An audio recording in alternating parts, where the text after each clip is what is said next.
Bienvenue dans cette nouvelle édition du QG News. Au sommaire, le Ghana n'a pas besoin du Fonds monétaire international. C'est le message qu'a voulu faire passer le président John Dramani Mahama qui entend privilégier des solutions locales pour relancer la croissance économique de son pays. L'accès à l'électricité est une des priorités des autorités guinéennes, mais malgré les investissements dans ce secteur, le réseau électrique du pays demeure peu fiable. Et puis, au Mali, l'activité touristique est en berne en raison de la crise socio-politique des 2 dernières années. Afin de relancer le secteur, l'Office national du tourisme mise sur la promotion de nouvelles destinations. Mais tout d'abord, premier bilan pour le gouvernement de Mehdi Dioma en Tunisie. Cela fait tout juste 100 jours qu'il est entré en fonction et après plus de 3 mois d'exercice, les défis à relever restent nombreux. Au centre des priorités, l'économie. Le gouvernement doit pouvoir lever 3,5 milliards de dinars d'ici la fin de l'année pour financer le budget de l'État. Autre priorité, sortir de la transition en organisant des élections présidentielles et législatives très attendues, plus de 3 ans après la Révolution. Le procès de Jean Bosco Owin-Kindi, premier accusé transféré à la justice rwandaise par le tribunal international pour le Rwanda, s'est ouvert ce mercredi à Kigali. Jugé pour son rôle présumé lors du génocide de 1994, il a plaidé non coupable des chefs de génocide et crimes contre l'humanité. On écoute à ce propos notre éditorialiste Gratien Rukindikiza. Les enjeux de ce procès de Jean Bosco Owin-Kindi qui est transféré au Rwanda par le TPIR sont liés surtout au devoir de mémoire et aussi à une sorte de justice parce que il faut savoir qu'il y a eu déjà les procès à Gachacha, ils ont jugé les gens qui ont les exécutants, ils ont besoin aussi de juger les commanditaires, ceux qui étaient les cerveaux. Ce sera un procès historique. Déjà, ça sera le premier procès des grands des cerveaux et aussi un procès de quelqu'un qui avait été déjà au TPIR. Et les Rwandais espèrent aussi que ce soit le premier procès, mais qu'il ne soit pas le dernier, parce qu'il y en a d'autres qui courent dans les autres pays, en Afrique et aussi en Europe.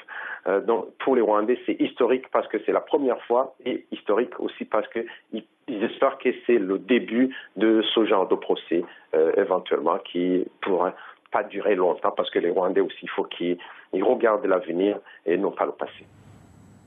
Des solutions maison pour gérer l'économie ghanéenne, tel est l'argument énoncé par le président John Dramani Mahama pour rejeter toute collaboration avec le Fonds monétaire international. Optimiste quant aux prévisions de croissance économique, il milite pour des solutions ghanéennes en faveur du peuple ghanéen. Florencia Samporé. Le Ghana n'envisage pas d'entrer dans un programme du Fonds monétaire international pour gérer son économie. C'est sur cette déclaration que le président ghanéen John Dramani Mahama s'est appuyé pour réfuter toute collaboration avec le FMI dans la prise en charge des finances du pays. Le Ghana souhaite aujourd'hui trouver des solutions ghanéennes pour le peuple ghanéen. Nous nous concentrons sur des solutions maison pour résoudre les problèmes économiques actuels que nous rencontrons. Le Ghana n'en est pas à sa première tentative de ne pas travailler sur les injonctions de l'institution financière internationale. Le pays avait d'ailleurs dans le passé rédigé lui-même sa stratégie économique, mais cette fois, selon les économistes, avec un taux de croissance de 8% en 2012 qui risque de passer à 4,8% cette année, le contexte économique du pays s'annonce difficile. Le pari de John Dramani est un pari très risqué, dans le sens qu'il n'a pas le consensus sur le plan national pour la rédaction de ce plan stratégique. Et deuxièmement, le Ghana se trouve dans une période de turbulence. Toutefois, comme elle l'a fait dans le passé, elle peut relever ces défis si la politique de diversification de l'économie du Ghana est réussie et si elle arrive à stabiliser sa politique monétaire. Bien que le Ghana ait enregistré un taux de croissance de 7,1% en 2013, les déséquilibres macroéconomiques ont provoqué la hausse des cours du pétrole et le coût général de la vie. Optimiste, le président John Dramani Mahama a déclaré que le pays allait surmonter ses difficultés économiques et devenir plus fort et meilleur. En Guinée, de nombreux habitants n'ont toujours pas accès au courant électrique, alors que le pays est qualifié de château d'eau de l'Afrique de l'Ouest pour l'importance de ses ressources hydrauliques. Et malgré les investissements conséquents dans ce secteur, la situation peine à s'améliorer. Karine Lebonzadio. Alors que la demande sociale reste forte chaque année, le manque de fiabilité des réseaux de transport et de distribution aggrave l'accès à l'énergie électrique. En Guinée, la plupart des installations ne sont pas protégées et occasionnent de nombreux courts-circuits dans la capitale Conakry. Par ailleurs, les investissements injectés dans la réhabilitation des unités de production n'ont pas encore produit les résultats escomptés, et ce notamment dans la centrale thermique de Tombo. Cette centrale composée actuellement de 2 unités de production pour une puissance totale installée de 77,2 MW.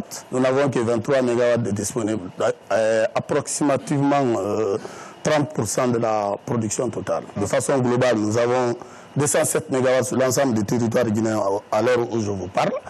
Sur les 207 MW de puissance installée, nous n'avons même pas 100 MW de disponibles. Alors qu'à la pointe, on a un besoin de 225 MW à l'heure actuelle. Ainsi, ce sont 100 millions de dollars dans le secteur de l'énergie pour renouveler le réseau électrique qui ont été introduits, mais les résultats restent faibles malgré quelques progrès. En effet, au niveau des départs qui étaient 10 départs prioritaires, on était environ à 16 heures par jour et nous sommes passés et nous avons pu stabiliser la desserte aux alentours de 21 heures sur 24, n'est-ce pas, par jour. Et les départs non prioritaires qui étaient alimentés en raison de 5 heures de temps par jour, aujourd'hui sont alimentés en moyenne à un minimum de 9 heures. La signature d'un contrat d'électricité temporaire entre la Société nationale et la société Agreco, spécialisée dans les services d'alimentation électrique temporaire, a aussi favorisé l'accès à ces performances. Estimé à 9 millions de dollars, le contrat de fourniture d'une centrale temporaire de production d'électricité de 50 MW capacité additionnelle a renforcé la production d'énergie électrique à Conakry et devrait permettre de faire le lien entre les besoins de la Guinée et la remise à niveau de toutes les infrastructures électriques par l'électricité de Guinée. Le Mali souhaite retrouver son statut de destination favorite en Afrique de l'Ouest. Le secteur est mis à mal depuis 2008 du fait de l'insécurité dans le septentrion malien, principale destination des touristes internationaux. Afin de retrouver son dynamisme d'antan, l'Office national du tourisme mise sur la promotion de nouvelles destinations. Voyez ce reportage d'Idrissa Sangaré, notre correspondant au Mali. En 2005, le tourisme au Mali avait généré plus de 80 milliards de francs CFA de recettes. À l'époque, le secteur employait directement et indirectement près de 170 000 personnes. Tombouctou et Gao étaient les 2 destinations principales des touristes. Mais ce tâche d'or est aujourd'hui révolu.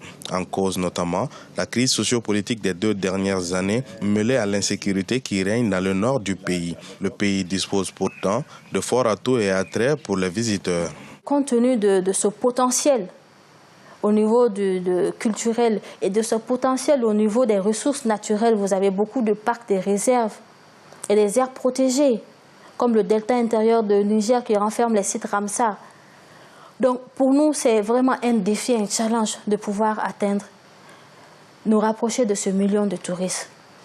Mais pour cela, il faut beaucoup de choses parce que le tourisme ne peut pas se développer sans les infrastructures. Promouvoir le tourisme local est aussi l'un des objectifs de l'Office malien du tourisme et de l'hôtellerie.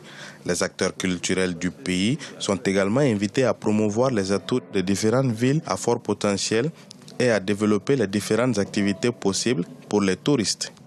Djenné, qui est une très très belle ville, connue mondialement, mais combien de gens sont allés à Djenné? Parce qu'il n'y a pas d'activité à Djenné. D'accord?